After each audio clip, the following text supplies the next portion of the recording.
Son momentos increíbles. Hoy es domingo. ¿Qué domingo es hoy?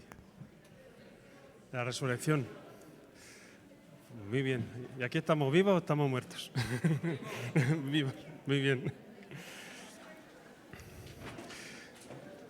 Sabemos que la Biblia habla de resurrección como un tema normal, no como algo extraño o misterioso. En la Biblia se relatan más de 14 resurrecciones con personas distintas. Vamos a ver un par de ellas.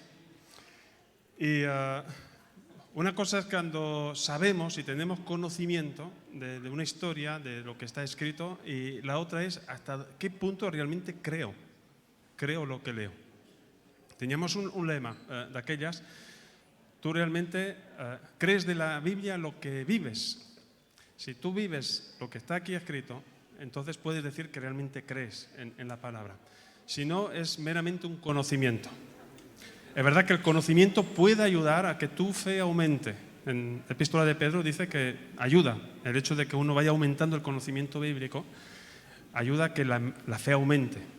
Pero se demuestra con acciones, como nos dice Santiago. Muy bien, pues vamos a leer unos textos y empezaremos con una historia conocida. Terminaremos también con la misma historia, en Juan 11, la historia de Lázaro. Lázaro capítulo 11 dice lo siguiente: entonces estaba enfermo uno llamado Lázaro de Betania, la aldea de María y de Marta, su hermana. María, cuyo hermano Lázaro estaba enfermo, fue la que ungió al Señor con perfume y le enjugó los pies con sus cabellos. Enviaron pues las hermanas para decir a Jesús: Señor, he aquí el que amas está enfermo. Oyéndolo, Jesús dijo: esta enfermedad no es para muerte, sino para la gloria de Dios, para que el Hijo de Dios sea glorificado por ella. Y amaba Jesús a Marta, a su hermana y a Lázaro. Cuando oyó pues que estaba enfermo, se quedó 2 días más en el lugar donde estaba. Y luego, después de esto, dijo a los discípulos: vamos a Judea otra vez. Le dijeron los discípulos: Rabí, ahora procuraban los judíos apedrearte, ¿y otra vez vas allá? Respondió Jesús: ¿no tiene el día 12 horas? El que anda de día no tropieza, porque ve la luz de este mundo. Pero el que anda de noche tropieza, porque no hay luz en él. Dicho esto, les dijo después: nuestro amigo Lázaro duerme, mas voy para despertarle. Dijeron entonces sus discípulos: Señor, si duerme, sanará. Pero Jesús decía esto de la muerte de Lázaro. Y ellos pensaron que hablaba del reposar del sueño. Entonces Jesús les dijo claramente: Lázaro ha muerto. Y me alegro por vosotros de no haber estado allí, para que creáis, mas vamos a él. Vamos a ver otro versículo en el libro de los Hechos 26, versículo 23. Dice que el Cristo había de padecer y ser el primero de la resurrección de los muertos, para anunciar luz al pueblo y a los gentiles. Primero de la resurrección de los muertos. Y en Apocalipsis, lo paseamos hoy un poco por la Biblia, Apocalipsis 20, dice: y vi un gran trono, a partir del verso 11, un gran trono blanco, y al que estaba sentado en él, de delante del cual huyeron la tierra y el cielo, y ningún lugar se encontró para ellos. Y vi a los muertos, grandes y pequeños, de pie ante Dios, y los libros fueron abiertos. Y otro libro fue abierto, el cual es el libro de la vida. Y fueron juzgados los muertos por las cosas que estaban escritas en los libros, según sus obras. Y el mar entregó los muertos que había en él, y la muerte y el Hades entregaron los muertos que había en ellos, y fueron juzgados cada uno según sus obras. Y la muerte y el Hades fueron lanzados al lago de fuego. Y esta es la muerte segunda. Y el que no se halló inscrito en el libro de la vida fue lanzado al lago de fuego. Dios siempre es el mismo, siempre. Desde antes de la creación del mundo, y cuando ya no exista este mundo, seguirá siendo el mismo. No hay cambios en él. No hay que ayer era de una forma y mañana va a ser de otra. Y a veces pues él no obra conforme a las cosas que uno le pide, porque esa es su voluntad, y a veces es por nuestra falta de fe, que no obra. En alguna ocasión Jesús no hizo ciertos milagros, que era el origen de donde él venía, de Nazaret, por la incredulidad de la gente que había allí. Decía, pero este no es el Jesús de Nazaret, qué bueno puede salir de allí. No creyeron en él. Y entonces él no obró milagros, no porque no tuviera poder, sino porque la gente que estaba allí, que lo observaban, no creían en él, no tenían fe. Y vemos que en el recorrido de Jesús, muchos milagros que él ha hecho, tenía que ver y estaba relacionado en su mayoría de las veces con la fe de las personas que se acercaban a él. Él siempre es el mismo. Se necesita la fe de un niño,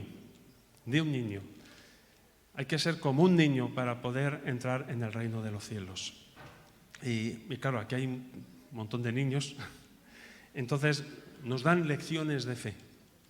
¿Por qué? Porque ellos les dices algo y no sé qué pasa, que ellos te creen. Tú les dices, mira, pues mañana vamos a ir a tal sitio a pasear y te compraré un helado. Te toma la palabra, te cree. Y a lo mejor a ti se te pasa. Pero él viene y te lo recuerda. Oye, tú me dijiste. Mis hijos son campeones para eso, para recordarme cosas que no sé, se me olvidan. A veces tengo un poco de Alzheimer. Tú me dijiste que tal y cual. Y a veces digo, wow, tengo que tener mucho cuidado con lo que les digo o les prometo, porque uno va soltando, ¿no? Mañana un día haremos tal cosa y hay una lista pendiente todavía de cosas por hacer. Porque ellos creen en esa palabra. Y Dios quiere que nosotros creamos en Él, como los niños. Si Él dice algo en su palabra, hay que creer como un niño. Hay que creer, porque Él no es hombre para mentir. Y muchos dicen creer en Dios y se supone que creen, pero no tienen esa clase de fe. Y por eso a veces no escuchamos a Dios, no lo vemos obrar, porque no tenemos esa clase de fe. Le pedimos las cosas de forma religiosa, de forma tradicional, pero a veces nos hace falta esa chispa de fe. Jesús caminó sobre las aguas. Lo leemos, ¿lo creemos? ¿Sí? ¿Y si Él apareciera aquí en la playa del puerto, caminando sobre el mar y te dice, hey, vente? ¿Caminaríamos? ¿Haríamos como Él? Uno se atrevió, uno de los discípulos, si eres tú, Señor, pues manda que yo vaya. Ven, pues allá voy. Y fue Pedro, pero claro, había las olas, había tempestad, y él ya se empezó a fijar en la tempestad y empezó ya un poco a hundirse. Era el reflejo de su fe. Tenemos a Daniel, un ejemplo también de hombre de fe. Y el edicto del rey de Nabucodonosor era que todo aquel que no se postrara y adorara la estatua que él había erigido sería echado en el horno de fuego. Daniel había sido enseñado desde su niñez quién era el Dios de Israel. Y su respuesta fue clara. Dios tiene la capacidad de librarnos de aquí.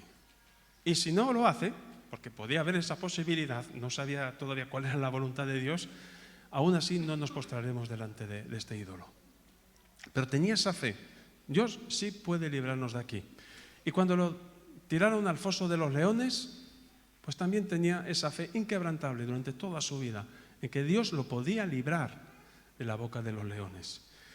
Y es importante que pongamos en marcha nuestra fe para que sea algo práctico en nuestra vida diaria. Y a veces, claro, predicamos sobre resurrección, hoy es el día de resurrección, ¿y realmente crees que vas a resucitar? ¿Lo crees de verdad? De que si vas a la tumba o te incineran, se va a pegar todos los trocitos, se van a juntar y se va a abrir la tumba y vas a salir de ahí. ¿Hasta dónde llega nuestra fe? Creemos, porque muchos creen, vale, mi alma va para el cielo.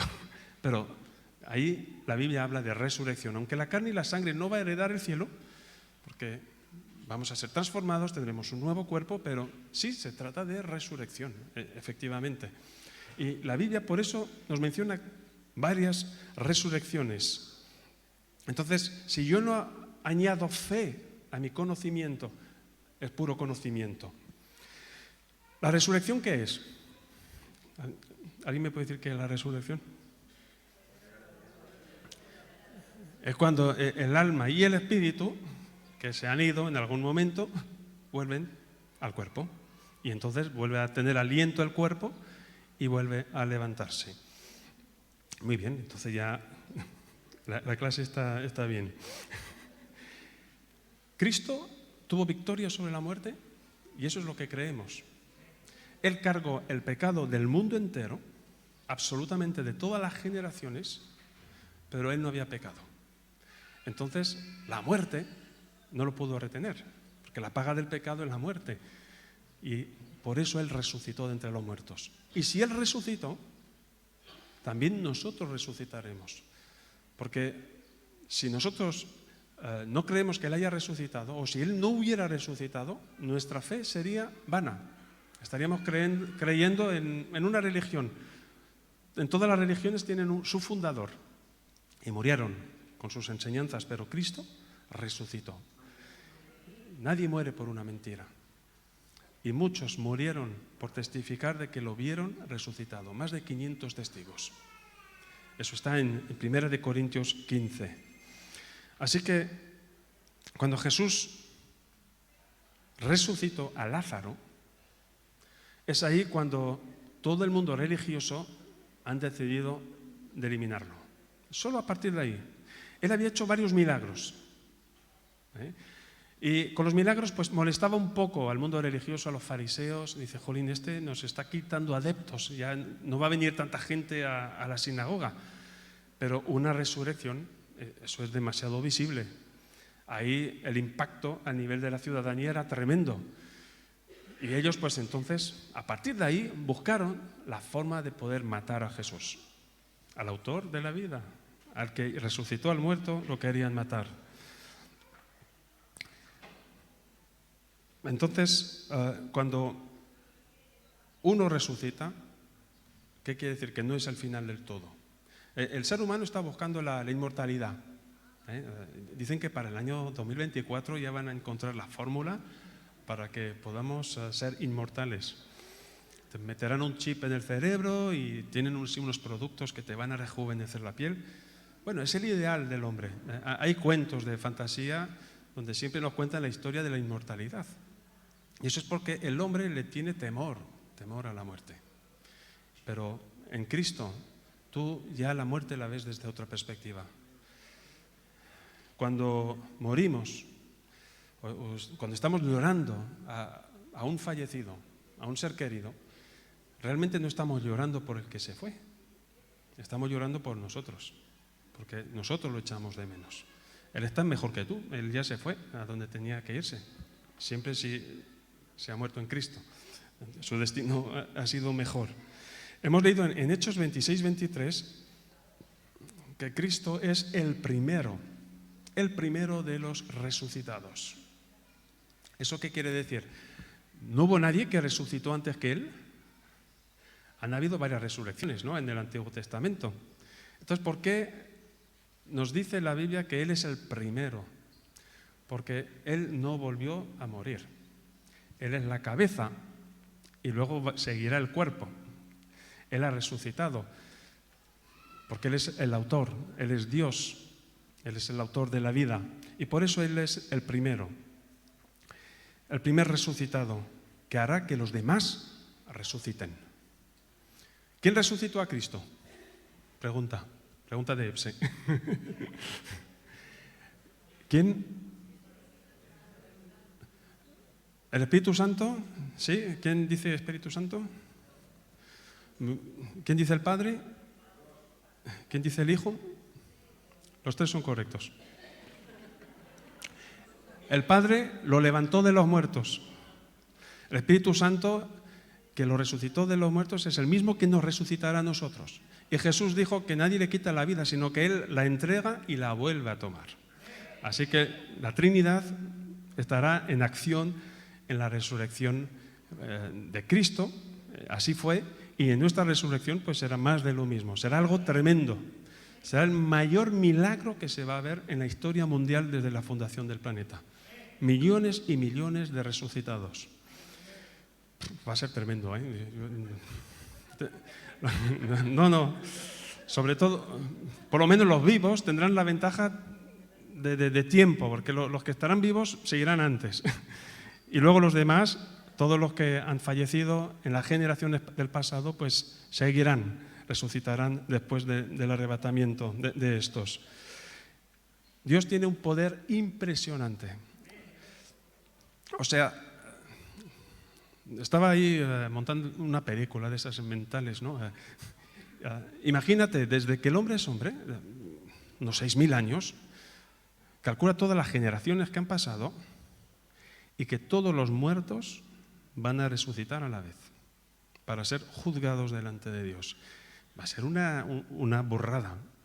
Y lo va a hacer así, ¡pling!, en un plis-plas, en un pronunciar, no sé si al sonido de trompeta o qué es lo que hará o cómo lo hará, pero será impresionante sobre la faz de todo el mundo.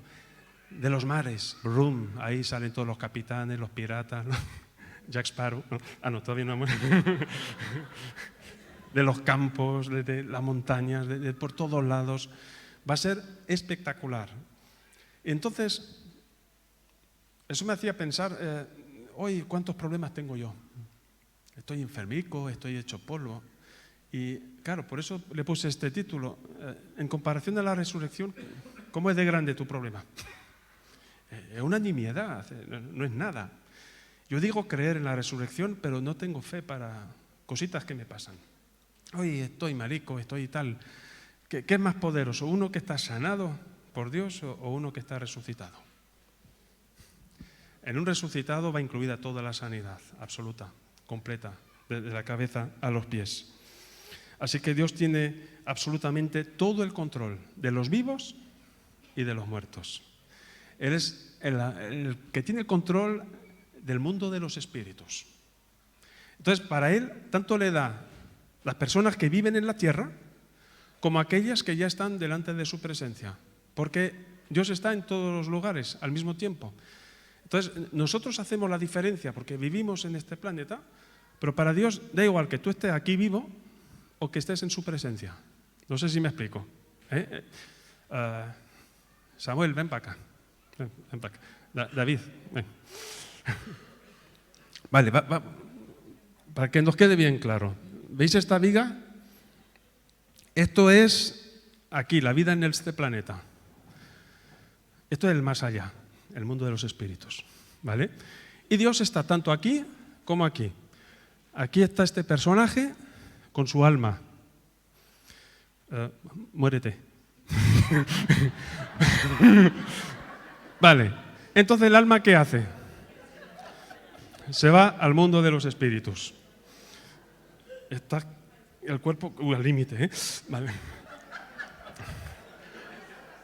El alma está al mundo de los espíritus. Dios está aquí. Tanto aquí como aquí. A Él le da igual estar aquí que aquí. La persona sigue estando ahí delante de su presencia. Esté en la tierra o esté en el más allá. ¿Vale? Bueno, vamos a resucitarlo, a resucitarte. Anda, vuelve a tu cuerpo.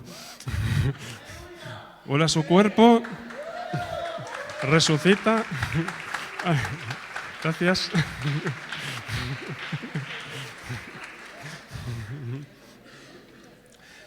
Vamos a leer un ejemplo de resurrección en Primera de Reyes. Primera de Reyes 17, con Elías. Primera de Reyes 17, versículos 21 al 24, nos dice aquí que se tendió sobre el niño, el profeta, 3 veces y clamó a Jehová y dijo: Jehová, Dios mío, te ruego que hagas volver el alma de este niño a él. Y Jehová oyó la voz de Elías y el alma del niño volvió a él y revivió. Tomando luego Elías al niño, lo trajo del aposento a la casa y lo dio a su madre. Y le dijo Elías: mira, tu hijo vive. Lo leemos, lo creemos. Ahí está. O sea, imagínate la escena. está el cadáver. Y el profeta se acuesta encima del cadáver. Y, o sea, cuerpo con cuerpo, ahí, y ruega y clama a Dios por 3 veces. Imagínate que tú estás en el tanatorio y uno recibe de Dios, ves y resucítalo. Y tú te metes ahí dentro, rompes el cristal, porque está ahí dentro del ataúd, que me ha dicho Dios que va a resucitar. Y el personal te va a tomar por loco. Y tú abres el ataúd, te acuestas sobre el muerto y clamas a Dios. Y ahí no te van a dar el tiempo para que clame 2 y 3 veces. Te llevan al psiquiátrico. Esta era la fe de Elías. Por eso que lo leemos y nos parece normal. Pero si lo aplicas al día de hoy sería algo impresionante, ¿no? Saldríamos en todos los periódicos. La secta del Bethesda, no. Muy bien. Entonces, ¿quién enseñó a Elías que ese era el método para resucitar al niño? ¿Quién lo hizo antes que él? Nadie. Absolutamente nadie. Él fue el primero que resucitó a este muerto de esta manera. Lo que nos enseña aquí es que Dios te puede llamar a hacer cosas que nunca nadie hizo antes, a innovar cosas que no se han hecho hasta el día de hoy. Hay patrones bíblicos, ejemplos que tenemos para que aumente nuestra fe y Dios te puede impulsar a hacer cosas en su nombre que nunca nadie hizo antes de esa manera. ¿Tú crees que eso puede ser? Entonces, con Dios no es una cuestión de métodos. Por eso, a veces Jesús, en la sanidad de los ciegos, a uno pues le dijo, vete a lavarte, a otro hizo un lodo, le unta los ojos con el barro en los ojos, a otro le pega un escupitajo ahí encima. Son cosas muy raras, pero lo que nos quiere mostrar que no hay métodos, sino se trata de escuchar su voz y de seguir sus instrucciones. Aunque no lo entendamos, no siempre lo podemos entender. Entonces, ¿te da miedo la muerte? Silencio sepulcral. Yo creo que a veces nos puede dar más miedo la forma en cómo podemos morir. Pero si hay esa esperanza de que tú te vas a ver cara a cara con Dios, no le tenemos por qué temer a la muerte. Si tú le tienes temor, y si no es a la muerte, a otras cosas, tienes que enfrentarlo. No puedes huir. Tenemos que aplicar nuestra fe. Si Elías estaría delante del cadáver diciendo, uy, qué asco, muy muerto. A mí es que me da repelús, lo siento mucho. No hubiera ocurrido el milagro. Pero él estaba convencido que él tenía vida en él, que podía transmitir vida ahí donde había muerte. Y él estaba convencido que en el nombre de Dios él podía resucitar al muerto, porque el que estaba en él era más fuerte que lo que él veía ahí delante. Entonces, en función de tu relación con Dios, de tu conocimiento de la Biblia, irá aumentando tu fe. Él necesita solo un granito de mostaza, no mucho más. Y ejerciendo a través de tus obras, Él te puede impulsar a hacer cosas que jamás se han visto antes. ¿Tú crees que eso puede ser?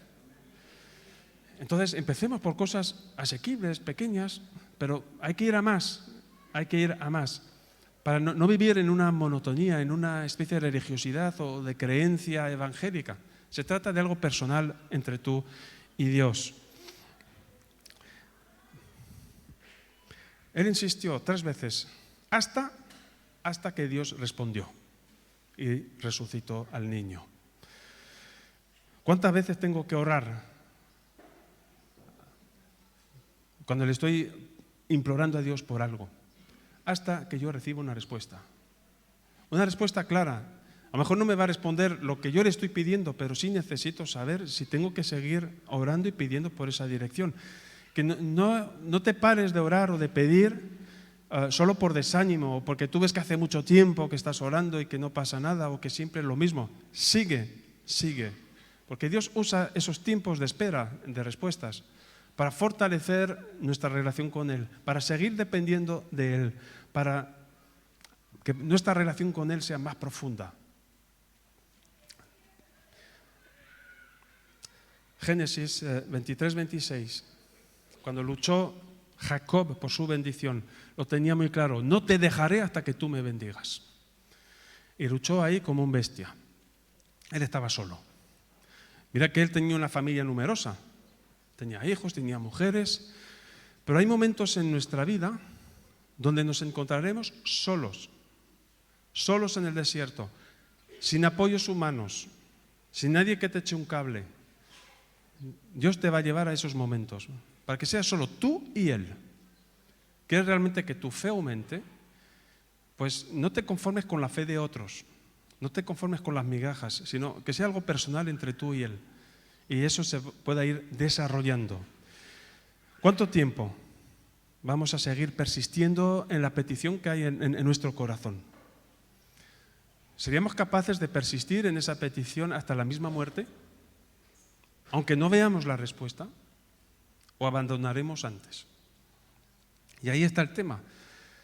Sabiendo y creyendo que creemos en un Dios todopoderoso, que Él lo puede hacer, que no sea por nuestra falta de fe, sino que realmente nuestra fe esté depositada, por muy pequeña que sea, en un Dios todopoderoso, que todo lo puede, que no cambia, que es el Dios de la resurrección. Lázaro está muerto. Es lo que Jesús les dijo a sus discípulos. Al principio les dijo: duerme. Con el ejemplo de antes podemos ver que hay esa expresión en la Biblia. Cuando habla de los que duermen en el Señor, son aquellos que han muerto desde el aspecto humano, pero que están en su presencia, que gozan de una eternidad en Él. Ahora, cuando la Biblia habla de los que murieron, son aquellas personas que murieron alejados de Dios, que no tuvieron ese encuentro con Él. Así que vamos a ver otro ejemplo de resurrección en el libro siguiente, en Segunda de Reyes 4, por el sucesor de Elías. ¿Cómo se llamaba el sucesor de Elías? Eliseo. Capítulo 4, versículos 33 al 36. Dice lo siguiente: entrando él entonces, cerró la puerta tras ambos y oró a Jehová. Y después subió y se tendió sobre el niño, poniendo su boca sobre la boca de él, y sus ojos sobre sus ojos, y sus manos sobre las manos suyas. Así se tendió sobre él, y el cuerpo del niño entró en calor. Volviéndose luego, se paseó por la casa, a una y otra parte, y después subió y se tendió sobre él nuevamente, y el niño estornudó 7 veces y abrió sus ojos. Entonces llamó él a Giezi y le dijo: llama a esta sunamita. Y él la llamó. Y entrando ella, él le dijo: toma a tu hijo. ¿Cuántas veces clamó él? 2 veces. Elías oró 3 veces. Eliseo oró 2 veces. Le costó menos, ha sido más rápido. ¿Por qué?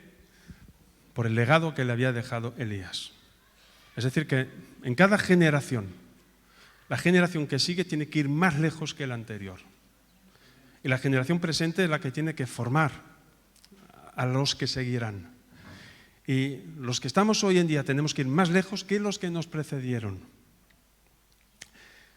Ahí sí. Él sabía cómo había que resucitar al muerto. El que precedió se lo habría explicado. Mira, yo lo hice de esta manera. Dijo: bueno, pues vamos a intentarlo. Y hizo lo mismo que había hecho Elías. Pero solo le bastó 2 veces para que hubiera el resultado.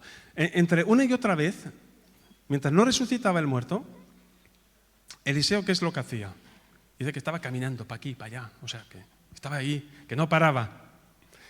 Y eso nos habla de que si tú estás pidiendo algo a Dios, ves haciendo cosas mientras. Si no tienes la respuesta, no te quedes parado. Funciona. No te quedes oxidando, esperando una respuesta. Hay que estar funcionando. Porque el que espera en Dios no quiere decir que uno no esté haciendo nada y esté con los brazos cruzados. Eliseo iba de aquí para allá y no paraba. No sé qué es lo que haría, pero no se estaba quieto esperando con los brazos cruzados la respuesta de Dios. Y seguro que aquí, pues los miércoles, en la reunión de oración, planteamos siempre muchas peticiones y seguimos funcionando. Hasta que van llegando paulatinamente respuestas, pero hay que seguir funcionando. ¿Cuántas veces estornudó el muchacho cuando? 7 veces. Y si lo dice la Biblia y nos da el número, no hay casualidades. ¿El 7 qué significa? Es el número perfecto, el número de Dios, el propósito de Dios, la voluntad de Dios cumplida en esa resurrección. Dios estaba ahí metido en esa resurrección. No fue una casualidad. Entonces, ¿qué hubiera sido más poderoso? Decir, mira, mi hijo ha sanado de un constipado. O decir, mi hijo ha resucitado. Un resucitado es mucho más poderoso que un sanado. Y aquí, pues de nuevo el niño, era otra mujer, otro niño, se lo devolvió a la madre y fueron testigos de lo que allí había ocurrido. Y la mujer honró a Eliseo. ¿Cuántas veces o cuánto tiempo voy a seguir persistiendo en mi petición?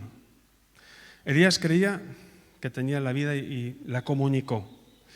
En el dominio del hombre ha sido algo increíble, ¿no? Cuando tú ves un resucitado, wow, impresionante, pero para Dios es algo muy sencillo, porque vimos que Él está tanto en el mundo de los vivos como en el mundo de los muertos.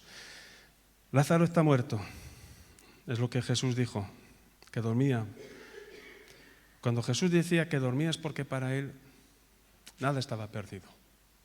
Para Él, pues sí, Lázaro estaba dormido, no pasa nada.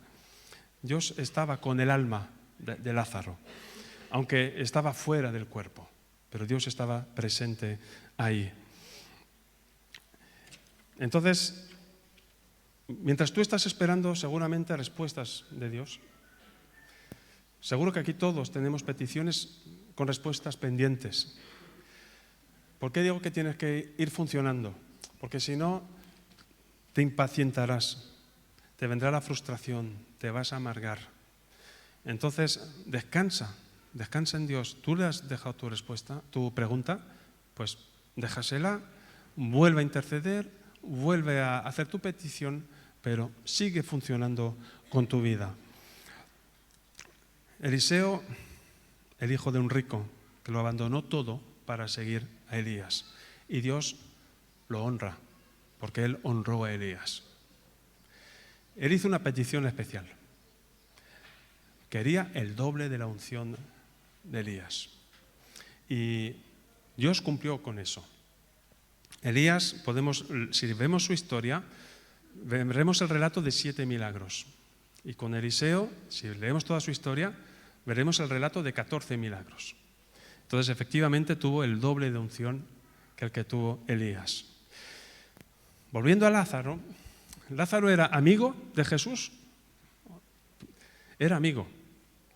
Marta, María y Lázaro eran los mejores amigos que tenía Jesús. Él a veces iba allí, a la casa de ellos, a comer pizza, a relajarse, a pasar un tiempo juntos, y había privacidad entre ellos.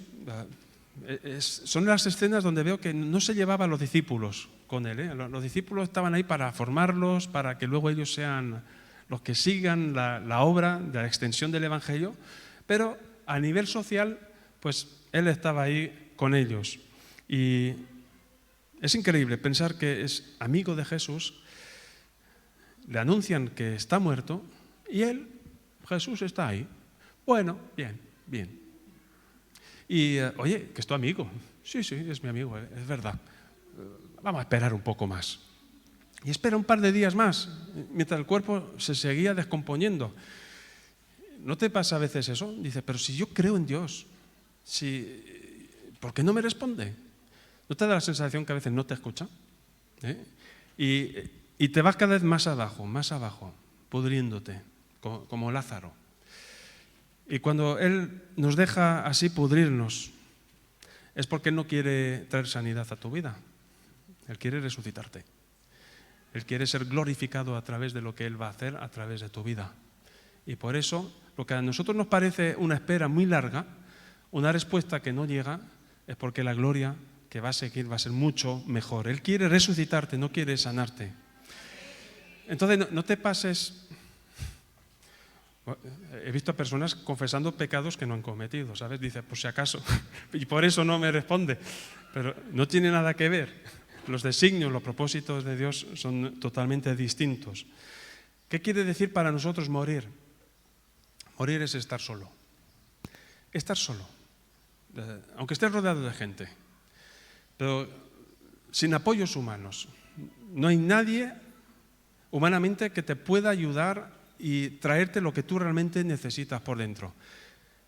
Tú estás llevando tu propia cruz, lo estás arrastrando, estás ahí peleándolo a solas, y aunque tú lo comentes y oren por ti, tú sientes que estás solo. Y son situaciones donde se necesita para que Dios pueda manifestarse aún más en nuestra vida. En la tumba uno está solo. Entonces tenemos que morir para poder resucitar. Abraham, cuando fue con su hijo al monte, ahí para sacrificarlo, le dijo a los demás, hasta aquí, ya no me acompañéis más. Yo voy solo con mi hijo. ¿Pero por qué? Si te hemos acompañado ya con todo este recorrido, pues seguimos. No, es que no lo podéis entender. Vais a ser un estorbo. Es que no os puedo explicar que voy a ir a sacrificar a mi hijo, lo voy a matar y me lo vais a impedir. Entonces dejadme. Y él se fue para estar solo con Dios. Jacob estuvo solo, también luchando hasta el amanecer, hasta que recibió la bendición que él estaba esperando. Así que, si quieres ir más alto, tenemos que ir más bajo. En Juan 11, seguimos con la historia de Lázaro, volvemos.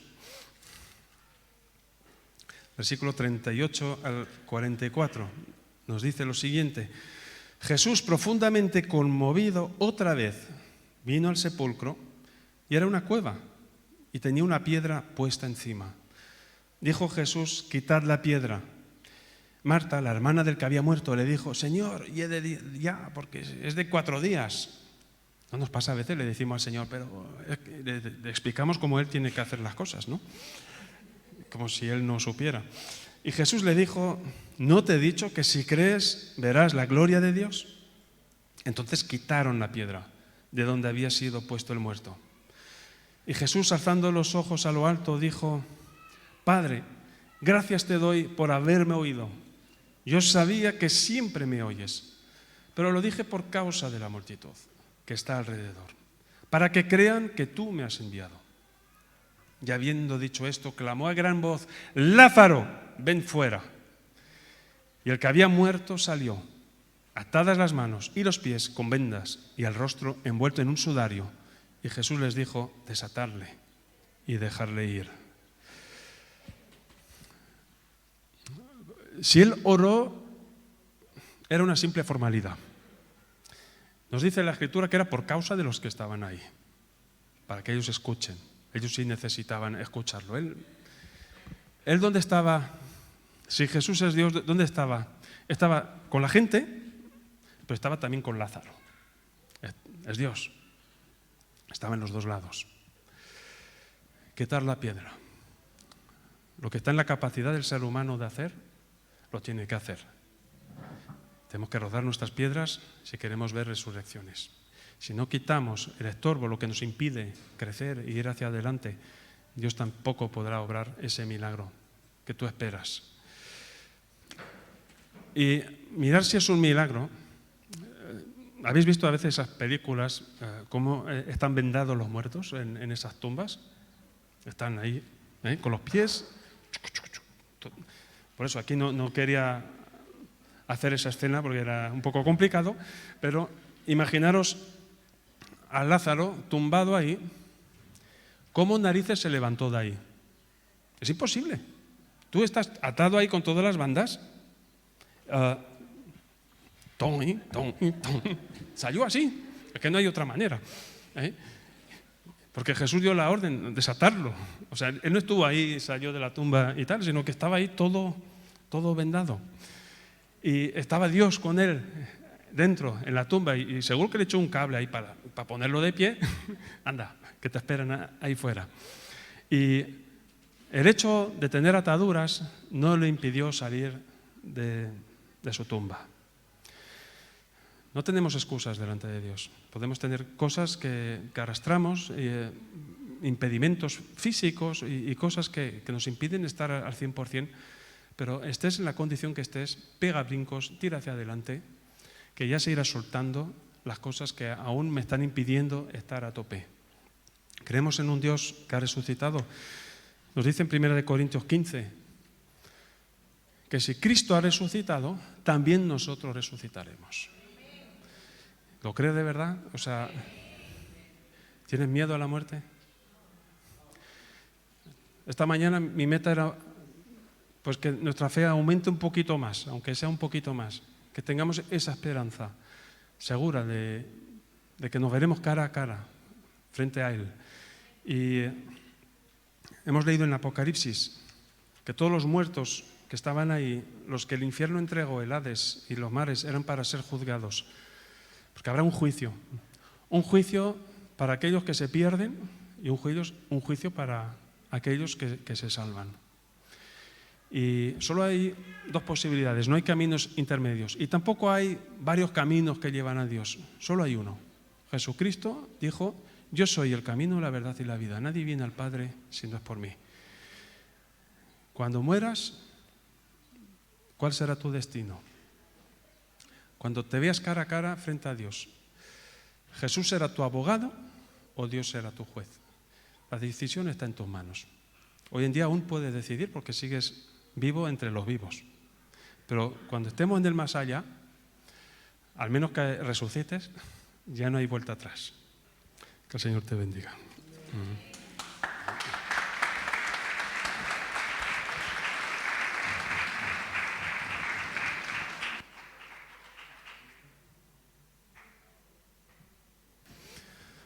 Bueno, y a los que nos seguís por las redes, pues gracias por estar con nosotros en este domingo especial.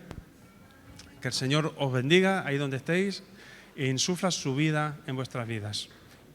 Nos vemos el miércoles aquí a las 7 de la tarde y sabéis y tenéis que saber que sois muy, muy importantes para Dios.